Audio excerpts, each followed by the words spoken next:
I really think that this was needed. Maybe late, but definitely timely.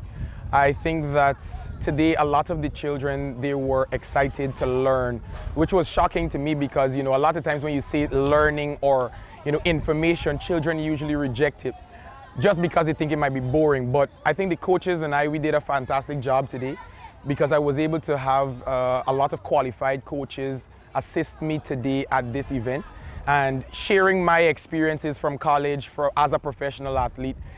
The children, they were definitely receptive to it, and several of them were interested in even asking more questions after the event would have concluded.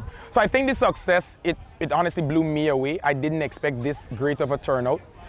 We were packed. We were packed today, even despite the weather earlier, the bad weather earlier. A lot of children still came out and they made it a lasting memory in my head. Right. If you're running and you're hunched over, you're limiting your actual weight of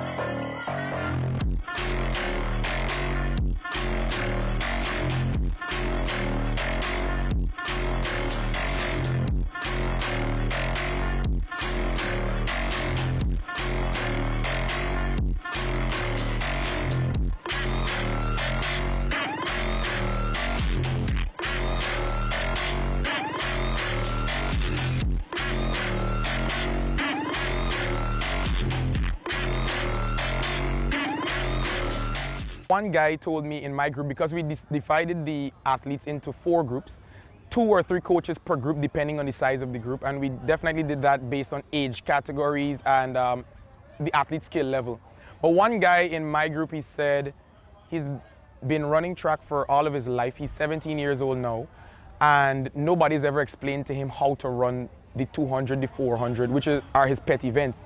So I told him, there's no better time than the present to invest in yourself. And I guess that was some of the advice that they would have received also from Mr. Gall when he was talking about financial literacy and all these things.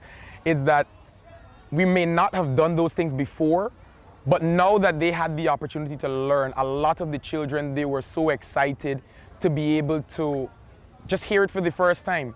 Having some of the Guyanese national sprinters a part of the coaching or mentoring group that we had today, it just gave them an opportunity to interact with their idols, I say, to some extent.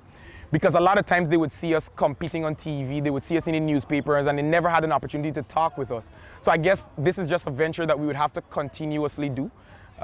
Even though at the Record Chance, we have the intentions of doing more than just camps. This was just the first of the many plans that we have. But I think giving the opportunity to these younger athletes to interact with what I would consider the local celebrities in track and field in Guyana was something that they probably would never forget.